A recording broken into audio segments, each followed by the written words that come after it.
Dito tayo sa back exit. Dumaan dito ako pumasok kanina. Betsy!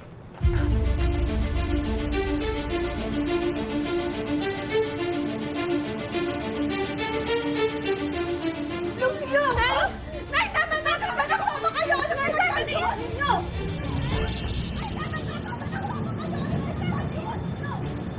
Bakit, ma'am? Hindi mo narinig yun?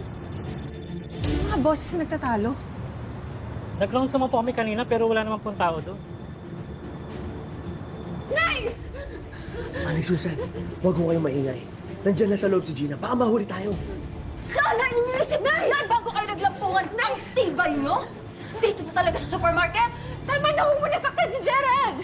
Nay! Ganito! Nangiyak ang bata ka?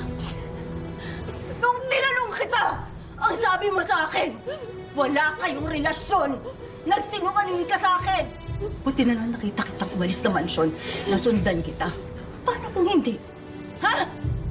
Lulukuhin mo ako? Ang nanay mo? Susuwain mo? Check na lang natin ulit. Come on.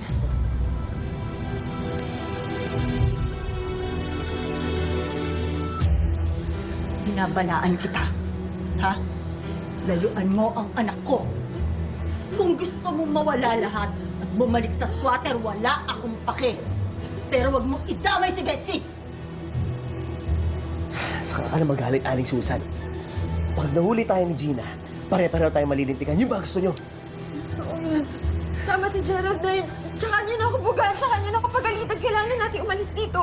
Halika na. Dito tayo tapos! Nay!